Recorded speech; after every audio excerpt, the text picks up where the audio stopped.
The big ideas in my unit plan are meter and rhythm, free verse, shape poetry, metaphor, wordplay, hidden meaning, and parody. Poetry is an underutilized form of communication, in my opinion. It is difficult to do well, and perhaps that is why it is glossed over in our schoolrooms.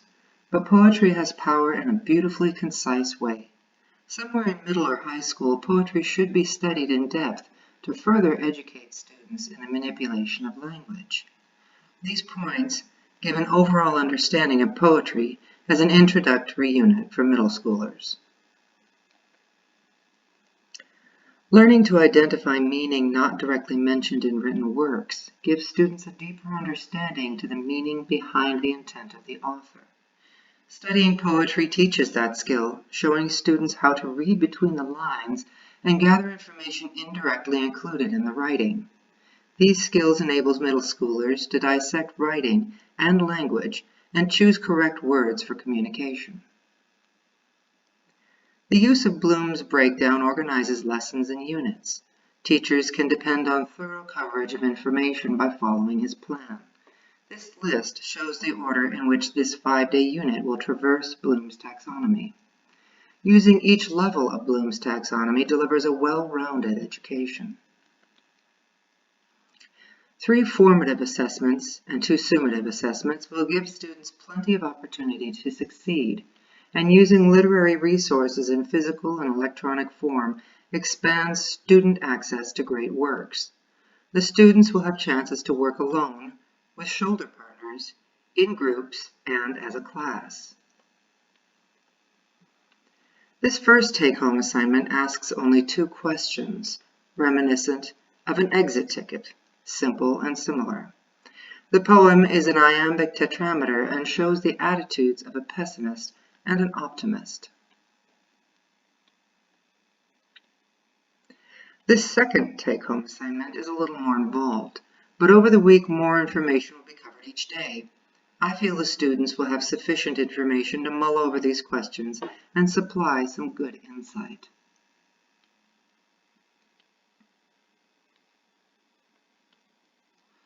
I developed this questionnaire to assist me in grading group involvement. The students themselves will know best who participated and in what capacity. Any comments on how to improve this questionnaire is greatly appreciated.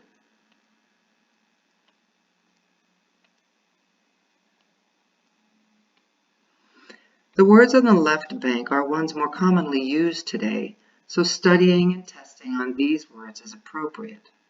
The words on the right are more obscure and not used commonly today, so these words can be provided for students who love language and want to improve the vocabulary on their own. I have students make up bingo sheets with vocab words. We play vocab bingo. I read definitions for words, and students cover the word they think applies. The first to get a correct bingo gets a piece of candy or some other prize, like first in line for lunch.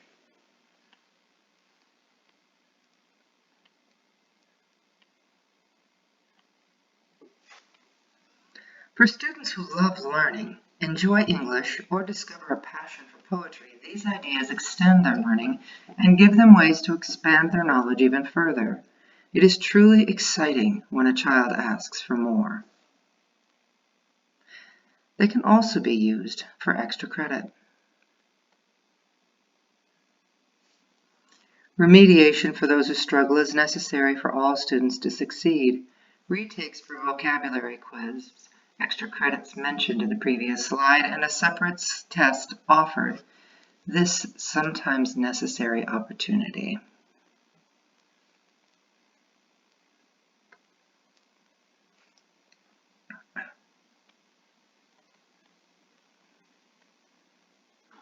Poetry touches all areas of life. Great poets should be studied alongside great authors. William Shakespeare enjoys the spotlight because of his plays, but often his poetry isn't the focus. Drawing connections across all subjects deepens understanding in all areas. Now let's go over the daily lessons. Day 1 practices reading with emphasis and feeling to get the most out of the words and meaning in each poem. Free verse has a rhythmic cadence and lyrical flow. Wordplay is fun and explores various sounds and ways to make words into puzzles.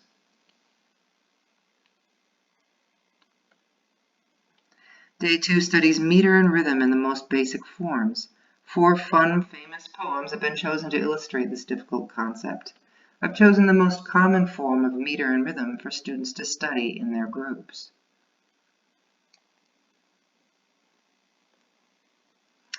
Day 3 is one of my favorite days. Lewis Carroll excelled in turning the didactic, oppressive stories and poetry of the Victorian era upside down to make children laugh.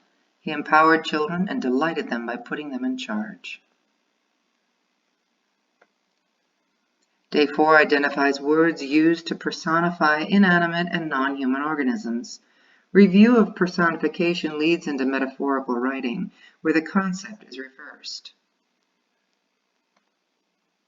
This is the rubric I will use to grade the metaphorical poem.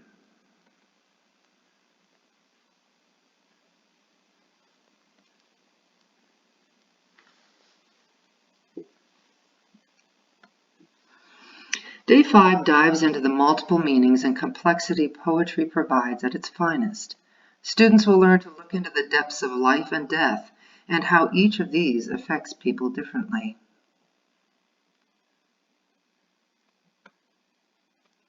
Because this is a 5-day unit plan, students will take home the test to complete over the weekend. They will have the poems included with the test, so their answers come from examination of the material. It is possible pupils will seek help and advice from parents or friends, but I don't see the harm in that in this case. It would get them discussing poetry, the complexities and subtle nuances of the material, and that's a win to me. This slide and the next 2 slides list all of the Catholic schools of Greater Kalamazoo standards met in this unit. As you can see, most of the standards are met and reinforced throughout the year. Standards in reading for language, reading for information, writing, and speaking skills are covered in this unit. Quite a few supporting standards are included in writing, speaking, and language as well.